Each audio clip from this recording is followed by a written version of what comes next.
guys. Magandang morning. Kape muna tayo. Okay?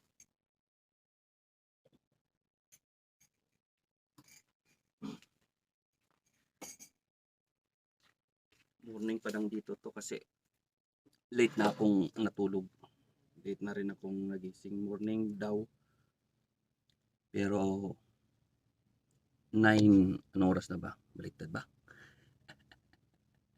Anyway, it's 9:51. Alas 10 na. Pero hapon, alas 12:30 pa naman yung trabaho.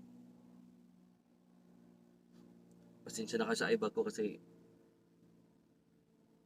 kakagising ko rin lang. Saka late na rin ako natulog. Ganun kasi yung adrenaline mo pag magtrabaho.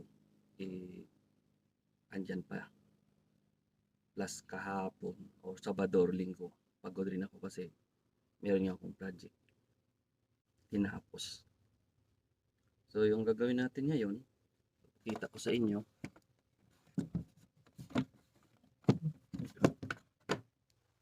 To. Papalitan natin to. So, orasan natin. Okay? Kung ilang oras ko gagawin. Kasama na yung bibili tayo ng parts sa store. Samahan nyo ako, okay? Stay tuned. And i-install natin kung ilang oras talaga. So, basically kanina, papalagay natin alas 10. Yan yung mga halaman ko sa likod. Kay Mrs. yan saka kay Mama. Wala sila dito sa Pilipinas. Kaya, di na naalagaan. Ako naman, napaka-busy ko. Yung roommate ko na nga yun, aayos niyan eh. Anyhow, let me take this opportunity na nagpapasalamat pala ako sa LGU ng Malinaw sa mga pamilya ko na mga pinsan ko, sa mga tita, sa mga tito ko dyan sa Pilipinas, sa sino mang tumulong sa pamilya ko dyan, sa mama ko, sa mga sa pamangkin ko dahil nga nagka-COVID sila. So, thank you guys. Alam niyo naman kung sino kayo. So maraming salamat sa asawa ko rin. Salamat for always there din sa pamilya ko. Sa lahat ng effort mo. Salamat. Mahirap kasi pag malayo ka, no? Marami ka rin iniisip. Mahirap na malayo ka na you feel helpless. Minsan like kahit sabihin natin na nagpapadala ka ng pera or what, pero yung presence mo ay wala. Anyway, salamat to sa inyo sa lahat. Greatly appreciate that. Okay na po mama ko. At sa mga nagre-recover, pero alam mo na, pag medyo may katandaan ka na rin medyo yung recovery mo is slow. So, ingat po lahat tayo. Huwag po tayong maging kumpiyansa. Practice po tayo ng social distancing saka yung health safety protocols i-follow natin. Hindi part po ito ng vlog ko, pero i-take ko rin na opportunity na magpapasalamat at salamat sa Diyos. At least sana, it's still not done yet sa lahat sa atin, kahit pa rin na mga cases, pero ganun talaga. I mean, we gotta do what we gotta do. We gotta move forward. We gotta fight. Kahit ako, nag-aalala rin ako sa mag-ina ko dyan sa Pilipinas kasi wala pa rin silang vaccine, pero nasa probinsya kasi sila, so okay lang. So, ingat lang kayo dyan sa mga kaibigan ko, kapamilya ko, katrabaho ko. Dati dyan, lalo na sa mga fireman, firewoman dyan. Ingat kayo, mga frontliners kayo eh. Hands up ko sa inyo. I'm jealous fool. Minsan, yan lang yung gusto ko dati. What? What? Ang kapitbahay ko. Oh, say hi! I said say hi!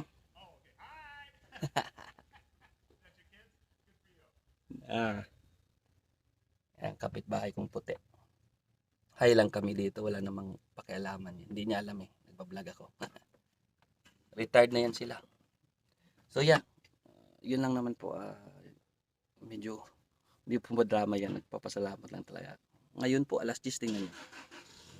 Yung klima, parang cloudy siya. Actually, mainit. Yan dapat dito. Mainit dapat yan, pero ewan ko ba. Anyway, so, back to, kung saan dapat tayo. Sandali. So, yan. So, ito, dapat ayusin natin. Kasi nga, naglilik. Saka maraming nawawalang tubig. Papakita ko. Pero bago ang lahat, so, kailangan ho natin ng safety first, number 1, safety glass. Tapos, itong mga kakailanganin ko. Ito, dalawa tong pipe wrench. Dapat meron kayo niyan. Itong gloves. Okay. At saka itong channel lock. Depende po. Meron ding mga vice grip. Kasi ako, yan yung bag ko na yan is dedicated lang talaga yan sa plumbing. Magtrabaho ako sa labas. Or kung sino man or kahit dito sa bahay.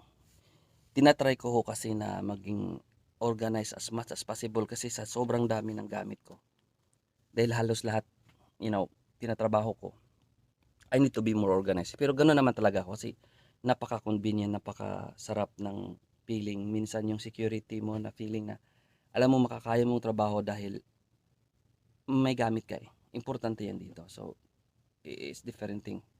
Anyway, gagawa rin ako ng mga vlog na sa mga bagay na yan. So, marami po tayong pag-uusapan. Marami po kayong matutunan sa akin at may matutunan rin ako sa inyo. So, wag ko kayong mahiya or magtanong na kasi minsan ito nangyayari. Ako rin minsan, parang ina-insecure monopoly of knowledge. So, tayo po maghahanap niyan. O kung wala pa tayong alam, that's fine. Lahat naman tayo ganun. Tatanong ka lang. Pag-aralan mo lang. Gawin mo lang. Doon ako natututo sa bagay na yon. Kaya, nagtatanong iba, oh, dami mo namang alam. Lahat naman siguro tayo. Hindi naman mahirap kung talagang may tiyaga ka at saka gawin mo. I think kailangan mo lang ng guts para gawin ang mga bagay na yan. So, yun. Anything could happen. Anything can happen kung talagang gusto mong gawin at saka desidido mong gawin. Anyway, basta stay tuned lang kayo sa channel na to. I'll share everything that I could. Ano lang tayo ng mga ideas. Magtanong lang kayo, walang problema. Pag may time ako, as much as possible, I will download or vlog sa lahat halos ng gagawin ko. Kasi minsan yung vlogging kasi rin, napakahirap rin na, habang nagtatrabaho ka, may oras ka rin na dapat tapusin. So, I'll try what I could. Ngayon I don't care kasi ito pala yung bahay namin ni Mrs. dito sa Amerika. Nakatira ho kami dito sa Sacramento, California. So, ako lang mag-isa ngayon dito kasi yung mga anak ko sa Pilipinas rin, yung asawa ko sa Pilipinas rin, mama ko sa Pilipinas rin. Oh, ayan mama, oh. Medyo green pa naman. hindi nga lang na trim, pero halaman lang naman yan. So, alam mo naman ako lang dito mag-isa lahat. Ako yung nagme-maintain. So, alam mo na yun. Napaka-busy yung tao. So, at as much as I could. Anyways, doon po tayo babalik.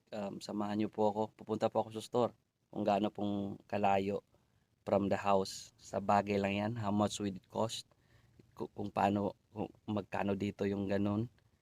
At saka, kung paano ako magsingil. Something like that. Kasi po, yan part rin yan eh. May nagpapatrabaho ng ganyan.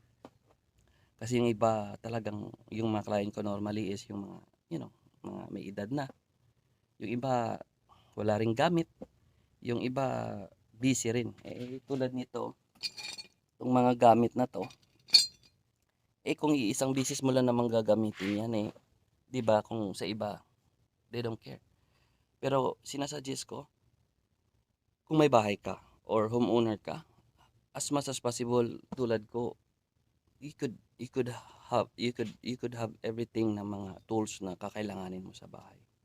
So, yan din yan sa mga sa isip ko, sa utak ko, ano yung mga bagay or mga tools na kakailangan niyo sa bahay na dapat na meron ka. Kasi doon ko na-realize dito when migrated here 2012, wala talaga akong alam. Wala talaga akong alam. So, um, promise, doon sa Pilipinas or dyan sa Pilipinas, babayad lang naman ako eh. I know how, pero ganun talaga. O, tingnan mo yung mga kamay ko dito. Kita ba? Yan. Anyway, ganun talaga. Nasanay na rin ako dito sa States na I use my leg and hands sa lahat ng trabaho. Utak. So, diskarte. So, ganun ho. Ganun ho dito. Yung iba, haba-haba ko ng konti yung vlog na to kasi at least more on background. So, ito ngayon, last G's, kakagising ko lang kasi nagtatrabaho ako ng 2:30 ng hapon. Labas ako ng 11, magdadrive pa ako po away around 20-30 minutes pa yan, bende sa traffic. So, basically, sa lagi na natin, 20 minutes. Pagdating ng bahay, uupo, get ready, kumakain pa yun ako bago matulog. Kaya alas 10 kayo, nakakape pa lang, tawag niyan, breakfast. Kanina nag-breakfast na, so hindi ko naman kailangan kumain kasi by the time lunch na eh. So, siguro matapos tong project natin na magpalit ng ano na yan, gripo, lunch time na. So, kain na. Pagkain uli, then get ready na naman, balik sa trabaho. Kasi pag as custodian, yun swing shift yung kinuha ko. So, iba naman, magbablog tayo niyan about my work. Para sa ngayon, concentrate muna tayo dito. So, ang gagawin natin today, papalitan yan. So, yun nga. Kailangan natin ito. Safety first. Oh, butas-butas na. Yan. Marami ng, kahit butas yan, maraming pera na yung nilagay sa bulsa ko. Joke. Hindi yun. Kailangan yan eh. Ito nga, nagaglab pa ako, pero yan pa. Kaya kailangan, dito rin natutunan yan. Kasi dyan sa Pilipinas, pagpagawa ng bahay namin nakikita ko yung mga workers. I understand where they coming from. Dyan rin ako galing. So, ginagawa ko niyan as much as possible. Tinutulungan ko rin sila. That's why yung pinagawa ko yung bahay namin sa Pilipinas or kung mayroon akong project dyan, nag-send talaga ako ng tools kasi gusto ko rin talagang ma-appreciate nila. Gusto ko rin na maranasan nila. Ang sarap kasi ng feeling na, kasi tulad rin I put my shoe on their shoe. Kung gaano kadali magtrabaho with having all those tools in your hand or on your side. Kasi dito ang construction is iba yung connotation. Iba kasi diyan pag sabing construction talagang masa-masa lahat-lahat, alam ko naman yun. Pero like I said,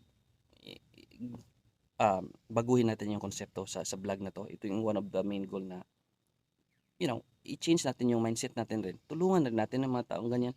Kasi minsan masakit kasi sa mata ko. Kasi andito ako Andiyan ako galing. Dito rin ako sa States. Nakikita ko rin construction din dito. Napakahirap talaga.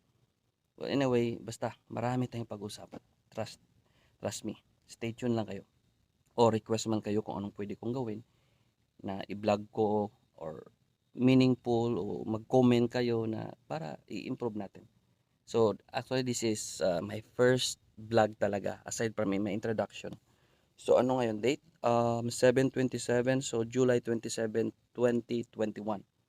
So, this is my first vlog na talagang nag-i-involve ng tools, trabaho. So, I was thinking last night kung anong mas maganda. Sabi ko, gawin na natin yung dito sa bahay. Marami ditong gagawin yung mga gutter ko na yan. Yan, nililinis ko yan lagi, ako rin. Pero lalagyan ko rin ng gutter screen yan. Kasi alam nyo, may mga puno yan sa palibot. Kita nyo? Yan, doon din sa likod. So now, during fall or winter, bumabagsak yan. So doon pumupunta sa gutter. Okay, dyan sa gutter na yan. Dyan. Palibot yan. Di naman lahat. So now, you have to clean it. Iba, ayaw nilang i-clean. Yan, ang sira. Mamahal niyan. Yan, tinatrabaho ko rin yan. Mga magtanggal niyan. Anything. Basta kaya. Walang problema yan. Sabi ko nga, lagi kong sinasabi sa post ko eh, if the money is right, let me know. Kasi alam ko na yun eh, kung paano ko i-quote, kung paano kahirap. Sa experience ko ba naman na halos 4, 5, 6 years halos na ginagawa ko rin ito. So, before, here and there lang. Then, nung huli, medyo marami na. Nung huli, talagang kinuhaan ko na ng license as a handyman para legit tayo. So, doon, another vlog pa rin yun. Interesado kayo, then I'll make a vlog for that one too. Anong mga requirements, kung gusto nyo, whatever, anything. Anything that I could help na ma-boost yung confidence nyo, either mapababae, kung kahit anong profession kayo. Wala tayong profession dito. Atin lang is we help each other out. Wala dito yung, kasi minsan yung iba ganito, ganito. At saka wala lang bash. Good vibes lang tayo, good vibes lang tayo. Lahat naman tayo may mga flaws. So, akin lang is tulong, good relationship. Kahit hindi niyo ako na siguro na met in person or nakilala in person or mga nakakilala sa akin, eh, alam niyo naman ako. But anyway, shout out dyan sa mga taga Malinaw din na nanonood. Lalo na yung mga kaibigan, pamilya po, kabaryo sa poblasyon, sa sa sa sa tawag nito, sa Tambuan, lahat yung neighboring mga kaibigan ko diyan. Ito po ang iyong lingkod. Wag po kayong wag niyo pong kalimutan mag-subscribe. So, mag-speak lang muna ako ng Bisaya. Taga-Aklano kasi ako, so hindi ka mo magkalipat nga i-subscribe ang channel nga ra ha.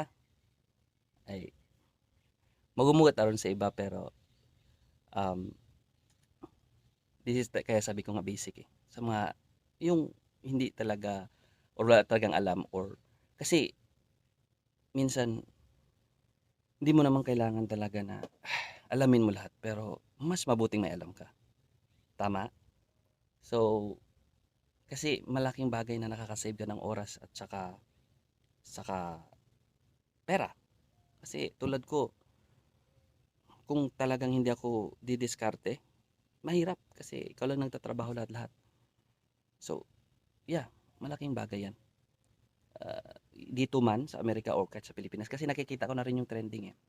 I was there last year, mga after I got laid off.